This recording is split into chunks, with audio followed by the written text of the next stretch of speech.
ஒரு அரசன் தோற்று போகலாம், ஒரு ராஜ்யம் அழியலாம், ஆனால் ஒரு கனவு அழியுமா? 300 வருடம் ஒரு சாம்ராஜ்யம் மறுபடியும் உயிர்த்தல. ஒரு அப்பா கண்ட கனவுக்காக ஒரு மகன் தன் காதலையும் உயிரையும் பணயம் வைத்து காத்திருந்த கதை இது. இன்னைக்கு நம்ம பார்க்க போறது வெறும் ஒரு நாவலோட கதை சுருக்கம் மட்டும் இல்ல. பிற்காலத்துல உலகையே ஆண்ட சோழ பேரரசு உருவாகிறதுக்கு கல்கி அவர்கள் சொன்ன அந்த ஒரு சீக்ரெட் மாஸ்டர் பிளான் என்ன? அடிமைப்பட்டு கிடந்த ஒரு நாடு எப்படி இழந்த பெருமையை மீட்டது? அந்த மர்மமான சிவனடியார் யார்? ராஜராஜ சோழனுக்கும் பார்த்திப மகாராஜாவோட கனவுக்கும் என்ன சம்பந்தம்? வாங்க சரித்திரத்தோட மர்ம பக்கங்களை இன்னைக்கு புரட்டி பார்ப்போம். நாம இன்னைக்கு பார்க்குற பிரம்மாண்டமான சோழ சாம்ராஜ்யம் 7ஆம் நூற்றாண்டுல எப்படி இருந்தது தெரியுமா? வெறும் ஒரு சிற்றரசர் பல்லவர்களுக்கு கப்பம் கட்டுற நிலையில தான் இருந்தது. ஆனால் அந்த சின்ன நாட்டுக்குள்ள ஒரு பெரிய நெருப்பு எரிஞ்சிட்டு இருந்தது. அதுதான் பார்த்திப மகாராஜா. பார்த்திபனுக்கு வரி செலுத்தி பல்லவர்களுக்கு அடிமையா வாழ்றதுல துளியும் விருப்பம் இல்லை. சுதந்திரம் இல்லாமல் வாழ்றது வாழ்வே இல்லைன்னு அவர் நம்பினாரு. ஆனா அவர்கிட்ட போதுமான படைபலம் இல்லை. அப்ப அவர் எடுத்த முடிவு தான் வீர மரணம். ஜெயிக்க முடியாதுன்னு தெரிஞ்சும் அவர் ஏன் போருக்கு போனார்? ஏன்னா அவர் தன் உயிருக்கு மேல சுயமரியாதையை நேசிச்சதுனால. ஒரு தலைவன் தன்னோட இனத்துக்கு என்ன மாதிரியான முன்னுதாரணத்தை விட்டுட்டு போகணும்னு அவர் யோசிக்கிறாரு. பார்த்திபன் ஒரு ஓவியர். யுத்தத்துக்கு போறதுக்கு முன்னாடி தன் மனசுல இருந்த கனவை, அதாவது சோழர்கள் கடல் கடந்து கடாரம் வெல்றதையும் மிகப்பெரிய கோயில்கள் கட்டுவது போலவும் தன்னோட ரகசிய கலைக்கூடத்துல சித்திரங்களா வரைகிறாரு. இந்த ஓவியங்கள் வெறும் கலை மட்டும் இல்லை, தன் மகன் விக்ரமன் எதை நோக்கி பயணம் செய்யணுங்கிறதுக்கான ஒரு விஷன் போர்டு. விக்ரமனை அந்த கலைக்கூடத்துக்கு கூட்டிட்டு போய் பார்த்திபன் சொன்ன அந்த வரிகள் தான் இந்த கதையோட உயிரே. விக்ரமா, யுத்தத்தில் நான் மடியலாம், என் உடல் மண்ணுக்கு போகலாம், ஆனால் இந்த சித்திரங்களில் நான் வரைந்துள்ள கனவு உன் ரத்தத்தில் ஓடணும். நீ ஒரு நாள் இந்த ஓவியங்களை நிஜமாக்கணும். இந்த இடத்துல விக்ரமனுக்கு கொடுக்கப்படுறது வெறும் சொத்து மட்டும் இல்ல, ஒரு மிகப்பெரிய பொறுப்பு. ஒரு தலைவன் என்பவன் அடுத்த 10 வருடத்தை பார்ப்பவன் மட்டுமல்ல, அடுத்த 100 வருடத்திற்கான விதையை தூவுபவன். பார்த்திபன் அன்னைக்கு அந்த ஓவியங்களை வரையாமல் போருக்கு மட்டும் போயிருந்தால் விக்ரமன் ஒரு சாதாரண இளவரசனா மட்டும் இருந்திருப்பான். ஆனால் அந்த விஷயம்தான் அவனை ஒரு சக்கரவர்த்தியா மாத்திருக்கு. பார்த்திப மகாராஜாவின் வீர மரணத்திற்கு பிறகு விக்ரமன் கையில் இருப்பது வெறும் கனவுகள் மட்டுமே. ஆனால் வாழ்க்கை அவனுக்கு ஒரு மிகப்பெரிய சோதனை தருகிறது. அதுதான் காதல். விக்ரமன் நேசிப்பது தன் எதிரி நரசிம்மவர்ம பல்லவனோட மகள் குந்தவியை.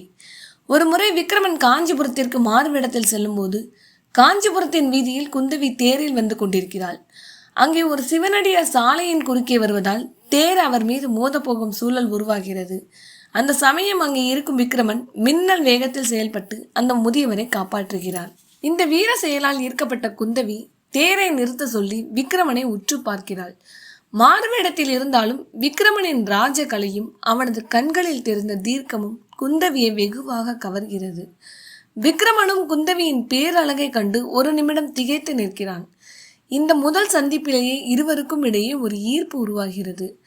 தான் காதலிப்பது தன் தந்தையின் பரம எதிரியான நரசிம்மவர்மனின் மகளை என்பது ஒரு நிலையில் விக்ரமனுக்கு தெரிய வருகிறது. ஒரு பக்கம் அப்பாவோட கனவு, இன்னொரு பக்கம் அடிமனசோட ஆசை. காதலுக்காக தன் லட்சியத்தை விட்டு கொடுப்பானா, இல்லை லட்சியத்துக்காக காதலை பறி கொடுப்பானா? விக்ரமன் தனிமையிலே தவிக்கும் போதுதான் அந்த மர்மமான சிவனடியார் வருகிறார். யார் அவர்? எங்கிருந்து வந்தார்? எதுவுமே தெரியாது. ஆனால் அவர் விக்ரமனோட நிழல் மாதிரி கூடவே இருக்கிறார். அவர் விக்ரமனுக்கு சொல்லிக் கொடுத்த முதல் பாடம், உணர்ச்சிகள் உன்னை ஆளக்கூடாது, நீ தான் உணர்ச்சிகளை ஆளணும். விக்ரமன் குந்தவியை பார்த்து மயங்கி நின்னப்போ உன் காதலை விட கடமை பெருசுன்னு சுட்டி காட்டுகிறார். தன் காதலால், தன் நாட்டின் நிலைமையால் விக்ரமன் நாடு கடத்தப்படுகிறான். ஒரு இளவரசன் பட்டு மெத்தையில் தூங்க வேண்டியவன் ஒரு அகதியாக ஈழத்தீவுக்கு, அதாவது இலங்கைக்கு போகிறான். இது அவனோட தண்டனை இல்லை, அவனோட ட்ரைனிங் பீரியடு. அரண்மனை சுவர்களுக்குள்ளே பயில முடியாத பல விஷயங்களை விக்ரமன் இலங்கையில் பயில்கிறான். சாமானிய மக்களோட வழி என்ன?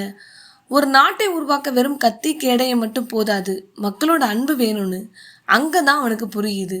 அங்க இருக்கிற பழைய சோழர் அடையாளங்கள் அவன் அப்பா வரைஞ்ச ஓவியங்களுக்கு உயிர் கொடுக்கிற மாதிரி இருந்தது. லட்சியம்னு வந்துட்டா எமோஷன்ஸை எப்படி ஒரு பெட்டிக்குள்ள போட்டு பூட்டணும்னு விக்ரமனுக்கு காலம் ஒரு பெரிய பாடத்தை கற்றுக் கொடுத்தது. இந்த எமோஷனல் இன்டெலிஜென்ஸ் தான் ஒரு சாதாரண இளைஞன்ல இருந்து ஒரு மாவீரனா மாத்திருக்கு. உங்க வாழ்க்கையில வர கஷ்டங்கள் உங்களை அழிக்க வரதில்ல, உங்களை ஒரு ராஜாவா செதுக்க வருது. விக்ரமன் தனிமையை கொண்டான்னா, அதனால அவன் ஒரு சாம்ராஜ்யத்தையே உருவாக்கினான்.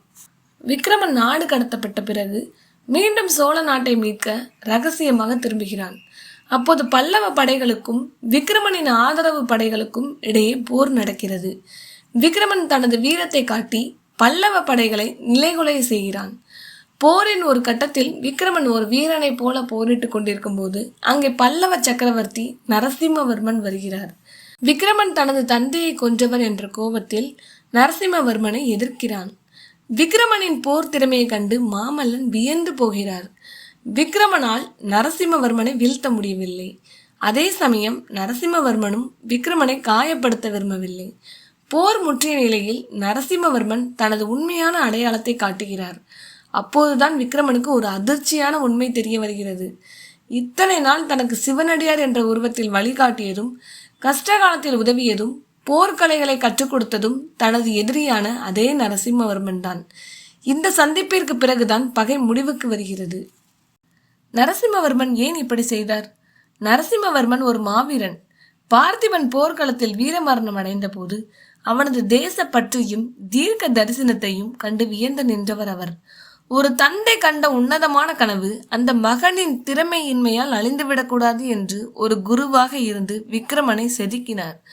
உங்கள் எதிரி உங்களை அழிக்க நினைக்கலாம், ஆனால் உங்ககிட்ட உண்மையான தகுதியும் நேர்மையும் இருந்தால் அதே எதிரி உங்களை மேலே கொண்டு வர ஒரு ஏணியாக மாறுவார்.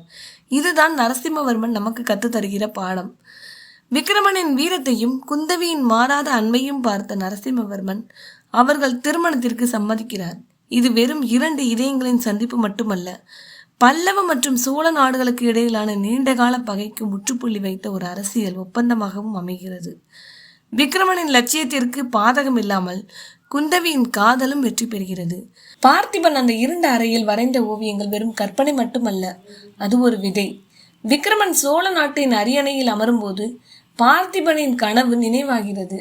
இந்த வெற்றியை தொடர்ந்துதான் பிற்காலத்தில் ராஜராஜ சோழன் மற்றும் ராஜேந்திர சோழன் போன்ற மாவீரர்கள் ஆசியாவே ஆளும் அளவுக்கு சோழ பேரரசை விரிவுபடுத்தினார்கள். பார்த்திபனின் அந்த சின்ன கனவு தான் ஒரு மாபெரும் சரித்திரத்தின் தொடக்கம். பார்த்திபன் கனவு நமக்கு சொல்லுகிற கடைசி மெசேஜ் இதுதான். உங்க கனவு உன்னதமானதா இருந்தா அதை நிறைவேற்ற இந்த உலகமே உங்களுக்கு உதவி செய்யும். ஒருவேளை உங்க காலத்துல அது நிறைவேறாவிட்டாலும் நீங்க விதைச்ச அந்த விதை அடுத்த தலைமுறைய நிச்சயமா வாழ வைக்கும். நம்ம ஊர்ல பொன்னியின் செல்வன் அளவுக்கு பார்த்திபன் கனவு ஏன் கொண்டாடப்படல? ஒருவேளை பார்த்திபன் கனவு படமா வந்தா விக்ரமன் ரோலுக்கு எந்த நடிகர் செட் ஆவார்? விக்ரம், சூர்யா, பிரபாஸ், உங்க சாய்ஸ் யாருன்னு மறக்காம கமெண்ட்ல சொல்லுங்க.